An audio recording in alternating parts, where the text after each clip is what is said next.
who is a pronoun from an old English word, whom. Yes. Whom gets more lined up to a person's personality, individual's personality. It defines the characteristics of who you are. You look at me, you say, you can look at me and tell me I'm a man. Right. But that does not tell you who I am. That tells you what I am. Yeah. To find out who I am is to look at the very fibers of what hair I have left on my face. All right. The DNA, the blood cells I have would tell you who I am and what lineage I come from. Who tells you exactly what you can do or cannot do. Not so much of what. The society would tell you all the time what you are, what you did, what you will not be. But you've got to get in a position and understand and find out who you are. Who you are. Who you are. Now everybody wants to be blessed. Oh yeah. Anybody in the house want to be blessed? Oh yeah. Everybody wants to be blessed. 3 John 1 and 2 says, above all, I wish that you prosper, be in health, even as thy soul prosper. God does not want you walking around with your head down all the time, sick and disgusted, busted, no work, no food, no car, no house, no money. He said, above all, I wish that you prosper. Now, prosperity is more than just money in the bank. Prosperity is wealth and inheritance and annuities and investments and property and land. Above all, I would that he's talking to the saints. The word is not talking to the world. He's talking to the saints that's always begging and asking, and Lord, have mercy, please. What am I going to do? No, he said, above all, I wish that you prosper, be in health, even as thy soul prospereth. If you've been saved for years and you're still sitting in the same place that you were years ago, something's wrong. That's right. If you have no testimonies of victory, something's wrong. If you have no testimonies of healing, something is wrong. If you have no testimony that what I used to do, I don't do anymore, something's wrong. Soon as an individual gets saved, immediately something must change in your life. You shouldn't only talk the way you used to talk. Wear what you used to wear. Go where you used to go. Something in your life should change. Above all, I wish that you prosper. How many folks want some money? The disciples needed money, and Jesus said, go look in the river. There's a fish in the river that's got some money in his mouth. Lord, lead me. Let me find that river. I need to catch that fish like right now. Right now. Above all, I wish that you prosper. Be in health, even as your soul prospers. Now, you've got to have some faith and rightly divide the word of God. You've got to have some wisdom along with your faith. I know Jesus said that, he said that if I speak to this mountain be moved into the sea. If I have the faith of a mustard seed, I can speak to this mountain be removed. Now, there are some mountains in the United States that sits in the middle of the country. That's a lot of moving if you think you're going to move that literally. See, sometimes people take faith and they don't put it along with wisdom. No need in you saying, God's going to bless me with a brand new house, and you won't study. You won't fill out no applications. You won't really try to better your credit. You just waiting on the pie to fall out of the sky. Now, when I was growing up, my mother, she cooked pies in the kitchen where the heat was. I don't remember any pies falling out of the sky. God will bless those that put forth some effort in being blessed by him. He's want to bless people that are busy trying to build your character, build your mindset, build your intellect. That's who he's looking for to bless.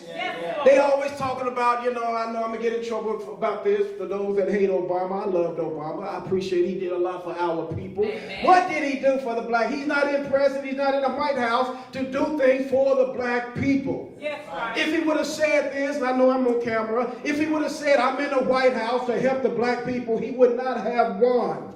But what he did for the black people, he was not a man full of just handouts. Giving this and giving you that. He put more qualified people in positions in the White House and across the country. That's what he did for the black race. You can look at the White House now and you can search all day long and you might find one or two. The next person says, what do you have to lose? Now, I'm not preaching politics. I'm trying to tell you all that you've got to roll up your own sleeve. That's right. It's not just going to come to you. You've got to go get it. That's right. The word says he gives them power to go get wealth. It's already in you, but you got to not only know what you are, but who you are. Jesus asked his disciples a question one day. He asked them, he says, who? Everybody say who? Who? He said, who do men say that I am? He didn't say what do men say I am. And those are the answers he gave. The disciples gave him. They gave him all the whats. He said, who do men say that I am? He said, some say thou art Isaiah.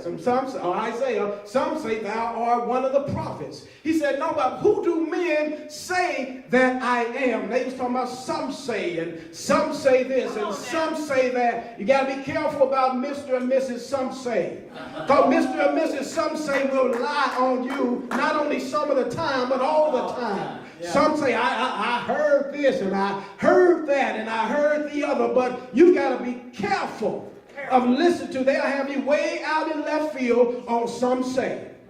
So Jesus asked them the question, and one of them said, thou art the Christ. He spoke to the who. Thou art the Christ, Son of the living God.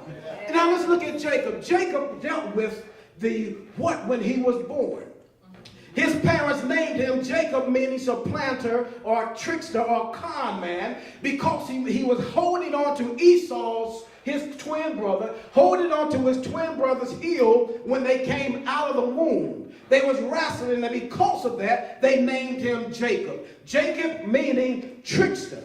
But when Jacob finally submitted to the will of God, he wrestled with an angel all night long, and he said, I will not let you go until you bless me. And the only way he could be blessed, he had to come to the end of the road to where he acknowledged not what he was, but who he was. And the angel said, what is your name? He said, Jacob. He spoke to the what, but the angel said, no, your name is not Jacob. Your name is Israel. Jacob meaning trickster, but Israel meaning prince, a person of authority. When you got to lie and trick, that says you don't have any authority.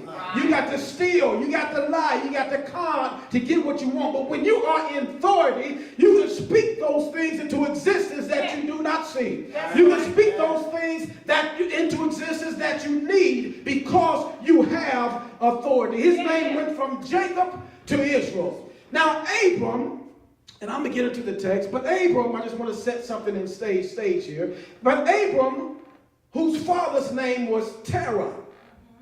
Terah means barren.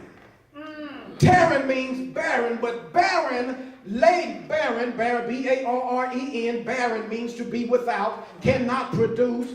Terah named his son Abram. Abram means father.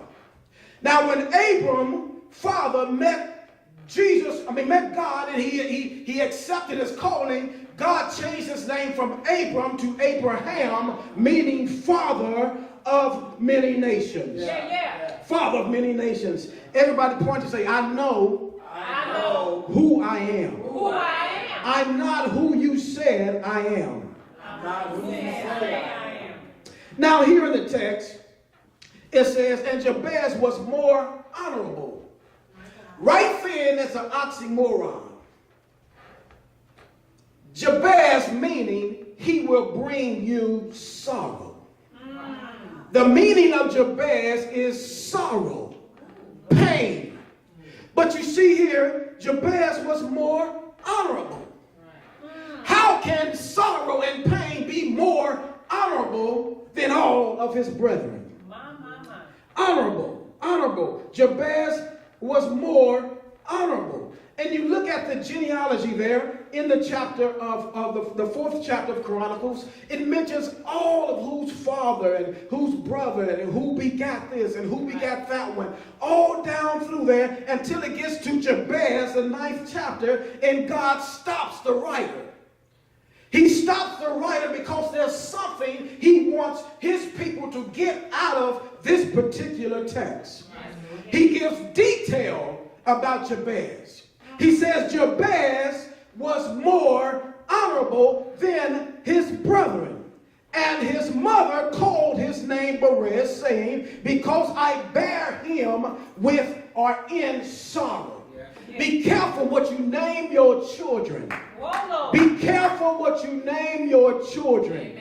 All his life, he was called Jabez, meaning sorrow. He will bring pain. He will bring sorrow. He will bring a curse. Jabez, everywhere he went, Jabez. But something about him made him more honorable. See, you've got to shake off. You got to shake off what people say about you. That's right. You can't let what people say about you tear down your spirit. You got to look yourself in the mirror and look and say, look, I am God's child. I am of the royal priesthood. I am of the holy nation who he brought out of darkness into his marvelous light. I'm not cursed, I'm blessed. Society would tell you that you are second class. That's right. But all through this, all through the chapter, all of his other brethren, they know who their father was. Well, the historians say Jabez was begotten out of wedlock or through rape or incest. And so the mother conceived him and then bare him in sorrow. And so she labeled that child. Oh, yes, she did. Labeled that child. Now, it was not his enemies.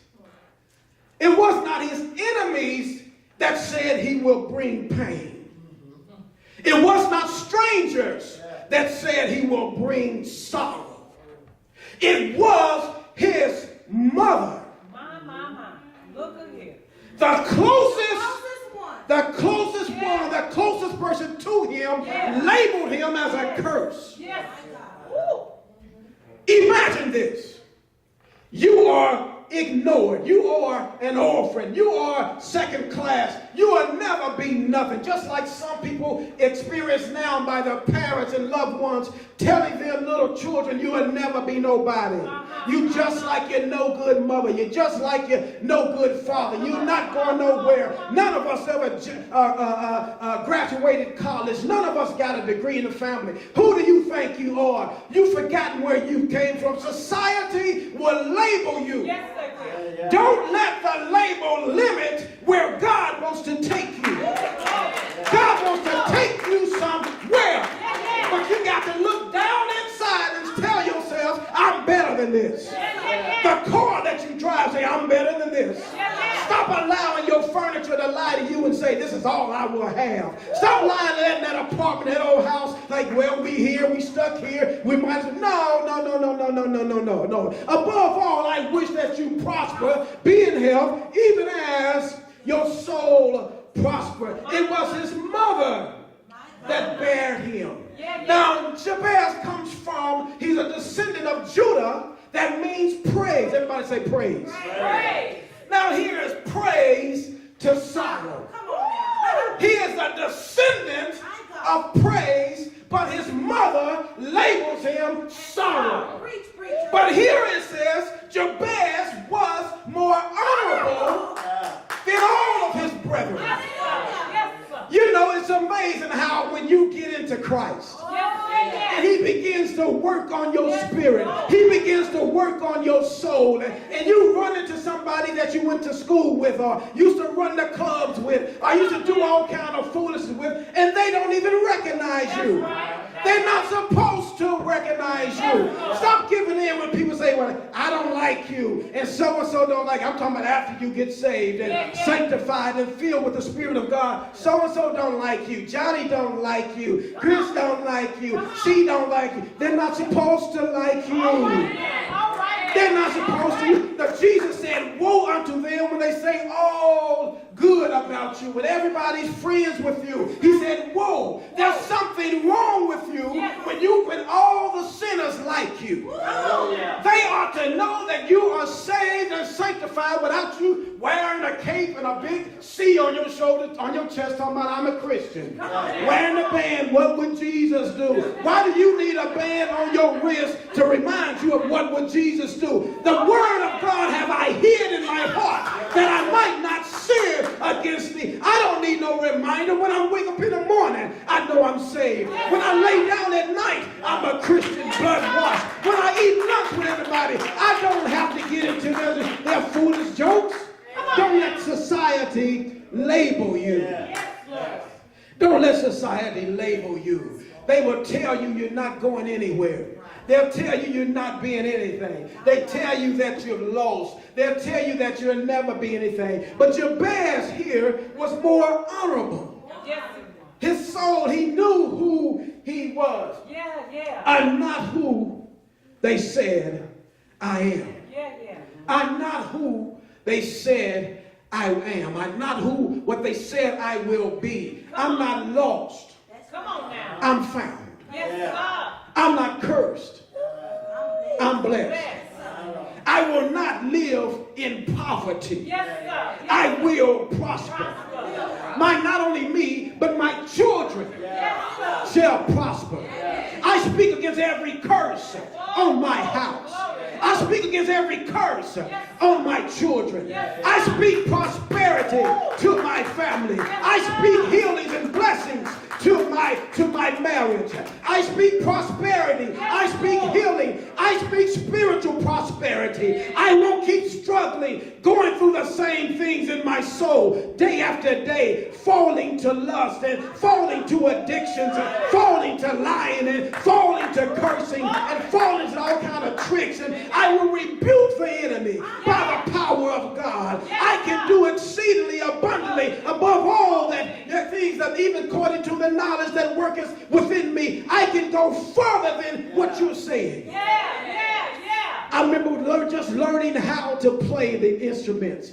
Going down to the church every day, 3 hours a day, learning how. And it was my dad. Yes, my dad. My dad was tough. He was an old school pastor, and he would sing. So he would come down and come to my rehearsal.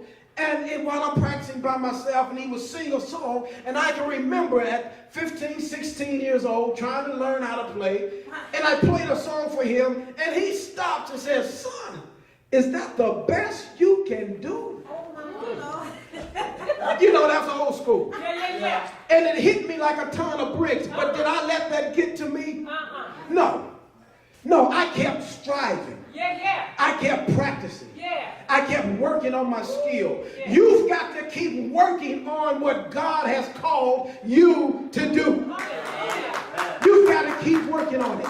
So I went through that struggle, and at 18, 19 years old, playing on albums and recordings in UNAC and in the Convocation and different recordings, playing for Timothy Wright, playing for Ruby Terry, working with Commission, working with the Wineys, playing for different individuals all over the country, because I did not let my father, who was close to me, saying that, is that the best you can do? Jabaz's mother labeled him, you are a curse. You are a curse. When you come in a house, you got to sit in the back, wait till everybody else eat. You go back to your room and eat. I bear you in sorrow. But he was more honorable. He was more honorable. Only God can exalt you. Only God can turn you around. Only God can pick you up. Only God can clean you. Only God can make you new. God wants to bless this congregation. God wants to bless your home. God wants to bless your pastor. Do you